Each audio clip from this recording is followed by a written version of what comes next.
Well, happy new day, Way Home family on YouTube. It is again Steffi Starr, your sister, coming at you from the Way Home in South Florida. And I had a really interesting experience last night. You know, we teach self-care school here at the Way Home. It's a PhD in getting out of your own way, and it is hard work. It is no easy task. It sounds light and lovely and simple until you're in it. And it's like waking up in a hurricane. So I got called a bitch in class last night. And to be quite frank, it was the most exciting thing that's happened to me in these classes thus far. And it really came from a place of profound awareness, self-awareness that this person had to share. So I will recount the story for you. What we do in self-care school is there's a mirror that gets held up vis-a-vis a particular exercise that I assign to folks who show up for these classes. And we start out on week one getting really specific about an intention.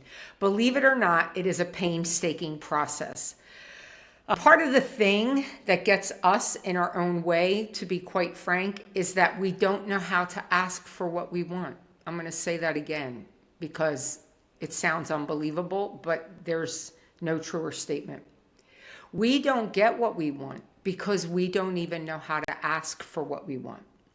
So week one of self-care school is a whole lot of getting people out of their own way, because what I ask people to do is set an intention for 28 days for something that they are very passionate about achieving. It sounds simple enough, right? And on week one, without exception, grown adults, and they know I love them, grown adults show up with a laundry list of mishmash hopes and dreams that they haven't managed to accomplish in 4 or 5 or 6 decades. But in the next 28 days, we're going to make 12 different things come true. So week one is a painstaking effort of turning that broad, unattainable, it's not even a map, because quite frankly, none of it goes anywhere. If it went somewhere, that would be different. But it's a whole bunch of hopes and dreams we've been carting around in our back pocket that we haven't been able to bring to fruition. And all of a sudden, in 28 days' time, we're going to get ourselves in order and we're going to make that thing happen, or those 12 things happen.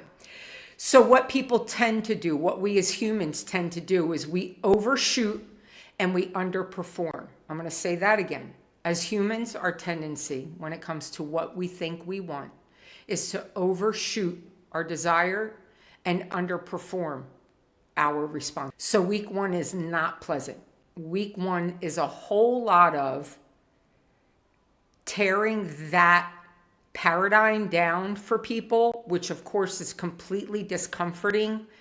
It's painful, but it's a necessary revelation. And at the end of class, most people are grateful for having been redirected in a more appropriate direction, a more focused direction with a much more specific and singular intention. However, last night was week 2 of our current round of self-care school. And I go through everybody, because the first thing that we discover about human nature, again, this is a profound mirror for us as humans, is that everybody comes up with a singular intention. They come up with a list of commitments based on their schedule. They design it. I don't tell anybody what to do, because we all know what happens when somebody tells us what to do. We don't want to do it. So I encourage and assist all of our students to create a list of actionable commitments that they will keep in an effort to bring their singular intention to fruition. And we work on that in week 1. But by week 2, when I asked who kept their commitments to themselves every single day, there is nary a hand raised. It hasn't happened yet. Everybody gets in their own way on week 1, which is beautiful, because nobody has to tell these people where they went sideways, what's wrong with them. They had a front row seat to the movie of their own demise. So after nobody raises their hand, we go person by person and I say, what got in your way this week? How did you set yourself up to not complete a commitment you made barely 7 days ago? What got in the way? And the beautiful part of last night's class was, out of 5 people, the first 4 I asked all had a very different answer. It was amazing. So we all got to see various aspects of how we as humans get in our own way, because everybody's experience was completely different and everybody was getting in their own way in different ways. So it's a profound revelation to understand what we as humans do to jack ourselves up and throw a monkey wrench in the machine.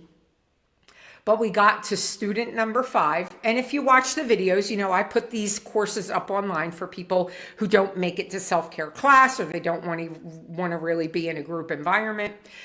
You can watch this unfold recorded on YouTube. I'm going to be putting week 2 up over the course of the next week. So the 5th student says, you tell us all the time that you want authenticity in this course, right? Absolutely, sister. What do you got?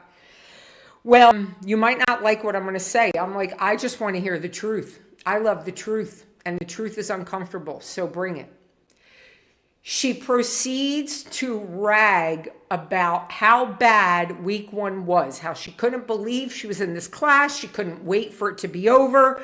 What a shit show. Just get me out of here. And I'm nodding my head, and I got this goofy little smile on my face. I'm like, and I'm taking it all in because I know what's coming next. She says, and then the week happened. And I saw the ways I get in my way. I'm like, She says, and I said to myself, this bitch is right. I've never been so happy to be called a bitch.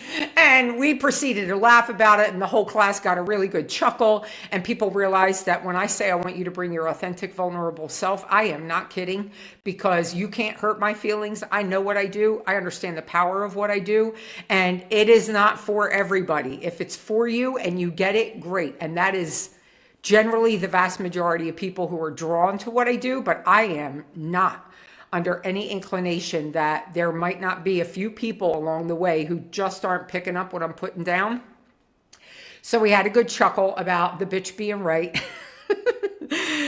And it really was a lesson for all of us. And I want to bring this lesson. That's why I'm recording this little story today. I want to bring this lesson. It is painful to find out the truth about ourselves. It is painful to watch ourselves fall down, skin our knee, and getting back up is the hardest thing, but it's the only way forward. And to be able to fall down, skin your knee in a group, in a community full of like-minded people who aren't too proud to fall down and skin their knee along with you is magical. This is how we change. This is how we transform.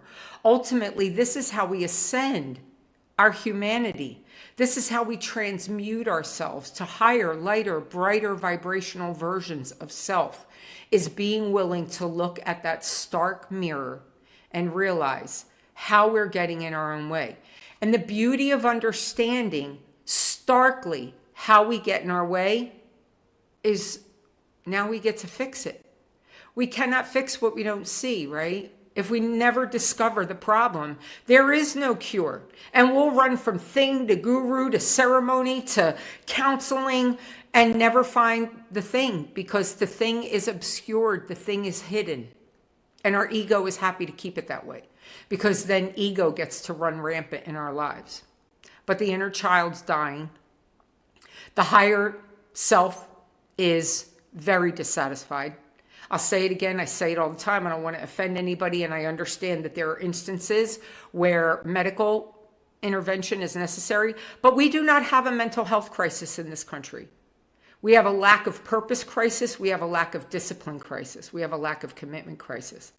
You give somebody purpose and you show them that they have potential to accomplish whatever they set their mind to. There's no such thing as anxiety. There's no such thing as depression. There's no such thing as stress. So I wanted to bring that today because Somebody needs to hear this. A whole lot of people need to hear this. And your universal mother is happy to deliver that message with so much love and so much support. If any of this is in alignment, I do Self-Care School monthly. You can go down in the comments, ask for information. You can visit The Way Home online. We have a website, twhic.com, the link for which is in the description to the video below. But there is a way to get out of our own way. You can make a U-turn, and I call it a YOU turn, because the road isn't the problem, the car isn't the problem, the gasoline isn't the problem, the road signs aren't the problem. We're the problem. And when you know when you know that you're the problem, you're also the solution. Because nobody's coming to fix, nobody's coming to save, nobody's coming to turn us around. It's our job. And the beauty and the horror of that is we get to do it. Yes, we have to do it, but we get to do it. Because we all know what happens when we rely on other people. Ultimately, our expectations, our attachments, our judgments, they get in the way and we get let down. So that's what I have for everybody today. Just know you are so seen, you are so loved, you are source energy. Aho.